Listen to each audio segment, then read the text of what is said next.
ದಕ್ಷಿಣ ಭಾರತದಲ್ಲಿ ಅತಿ ಹೆಚ್ಚಾಗಿ ಬಳಸೋದು ಮತ್ತೆ ಬೆಳೆಯೋದನ್ನು ನಾವು ನೋಡಬಹುದಾಗಿದೆ. ರೇಡಿಯೇಟ್ ಅಂತ ಹೇಳಿ ಪ್ರತಿಯೊಬ್ಬ ಮನುಷ್ಯ ಮತ್ತೆ ಪ್ರಾಣಿ ಪಕ್ಷಿಗಳೆಲ್ಲವೂ ವೈಜ್ಞಾನಿಕ ವರ್ಗೀಕರಣದಲ್ಲಿ ತನ್ನದೇ ಆದಂತಹ ಒಂದು ವಿಧಕ್ಕೆ ಸೇರಿರುತ್ತೆ. ಅಂದ್ರೆ ಫ್ಯಾಮಿಲಿ ಆಗಿರ್ಬೋದು, ಕಿಂಗ್ಡಮ್ ಆಗಿರ್ಬೋದು, ಸ್ಪೀಶೀಸ್ ಆಗಿರ್ಬೋದು. ಅಂದ್ರೆ ಫಾರ್ ಎಕ್ಸಾಂಪಲ್ ಮನುಷ್ಯ ಹ್ಯೂಮನಾಯ್ಡ್ ಬರ್ತಾರೆ, ಅದೇ ರೀತಿ ಪ್ರಾಣಿಗಳು ಸಹ ಇತ್ತು. ಪ್ರಸ್ತುತ ದಿನಗಳಲ್ಲಿ ಇದನ್ನ ಮೈಕ್ರೋಟೈಲೋಮಾ ಯೂನಿಫ್ಲೋರಸ್ ಎಂಬ ವೈಜ್ಞಾನಿಕ ಹೆಸರಿನಿಂದ ಕರೀತಾ ಇದ್ದಾರೆ. ಈ ಹುರುಳಿಕಾಳನ್ನ ಯಾವೆಲ್ಲ ಪ್ರದೇಶಗಳಲ್ಲಿ ಪ್ರಮುಖವಾಗಿ ಬೆಳೀತಾರೆ ಅಂತಂದ್ರೆ ಉಷ್ಣ ವಲಯಗಳಲ್ಲಿ, ಅಂದ್ರೆ ಹೆಚ್ಚು ಶಾಖ ಇರುವಂತಹ ಪ್ರದೇಶಗಳಲ್ಲಿ ಇದನ್ನ subject. It is the curiosity that drives us to ask why and the courage to find out how. I am the master of my failure. If I never fail,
It gives me immense pleasure to welcome you all to this beautiful occasion.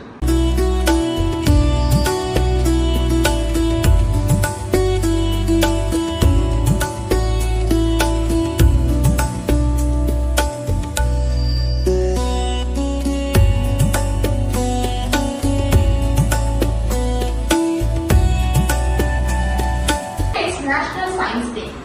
Professor M.R. Gangadhar was born in Mysore in July 1969. He did his MSc and PhD in anthropology from the University of Mysore, Mysore. He had started his teaching career as a temporary lecturer at Department of Studies.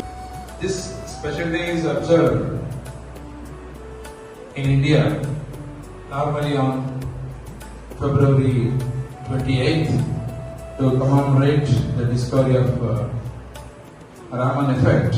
Here today, we must remember the inspiring work of great Indian scientists like APJ Abdul Kalam. February 1928 was discovered, but of course awarded Nobel Prize after 2 years. And this is called as a Science Day, the name of C.V. Raman.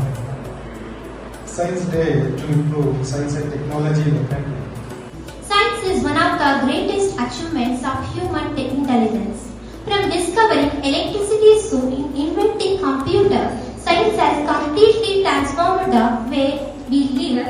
In teaching and research, he has established himself as a dedicated teacher, outstanding researcher, and efficient academic administrator. Professor of Physics at MIT and scientific advisor of many educational institutions.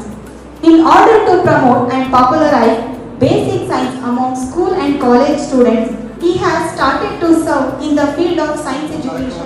ಎರಡನೇ ಬಾರಿ ಭಾಷಣ ಮಾಡಕ್ಕೆ ಅವಕಾಶ ಸಿಕ್ಕಿರೋದು ನನ್ನ ಸೌಭಾಗ್ಯ, ಕೇಳೋದು ನಿಮ್ಮ ದೌರ್ಭಾಗ್ಯ ಅಂತ ಹೇಳ್ತಾ ಜಾಸ್ತಿ ನಾನು ಹೆಚ್ಚು ಸಮಯ ತಗೊಳ್ಳಲ್ಲ. ವಿಜ್ಞಾನಕ್ಕೆ ಈ ದಿನ ನಾವು ಸೈನ್ಸ್ ಡೇ ಅನ್ನ ಅರ್ಥಪೂರ್ಣವಾಗಿ ಆಚರಿಸಬೇಕು ಎಂಬತಕ್ಕಂಥ ಒಂದು ಆಸೆಯಿಂದ ನಾವು ನಮ್ಮ ಮನವಿಯನ್ನ ನಮ್ಮ ಕಾಲೇಜಿನಲ್ಲಿ ಕೇಳಿಕೊಂಡಾಗ ಕಾಲೇಜಿನ ಮುಖ್ಯಸ್ಥರಾಗಿರ್ತಕ್ಕಂಥ ಪ್ರಾಂಶುಪಾಲರು ಅದಕ್ಕೆ ಸಹಾಯವನ್ನು ಪ್ರೋತ್ಸಾಹವನ್ನು ಮಾಡಿ ವಿಜ್ಞಾನ ದಿನಕ್ಕೆ 3 ದಿನ ಇತ್ತು.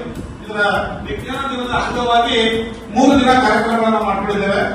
ಮೊದಲ ದಿನ ವಿಜ್ಞಾನ ಸಮಸ್ಯೆ ಅಂತ ಹೇಳಿ SLC ಮಕ್ಕಳಿಗೆ ಅವರ ಸಬ್ಜೆಕ್ಟ್ ಏನಿದೆ ಸೈನ್ಸ್, ವಿಜ್ಞಾನ, ಭೌತಶಾಸ್ತ್ರ, ರಸಾಯನಶಾಸ್ತ್ರ, ವಿಜ್ಞಾನ, ಅದು ಜೀವ ವಿಜ್ಞಾನ ಸಂಬಂಧಪಟ್ಟಂತೆ ಪ್ರಶ್ನೆಗಳನ್ನ ರಚಿಸಿ ಮಕ್ಕಳಿಗೆ ಸ್ಪೀಚ್ ಮಾಡಿದ್ವಿ. ತದನಂತರ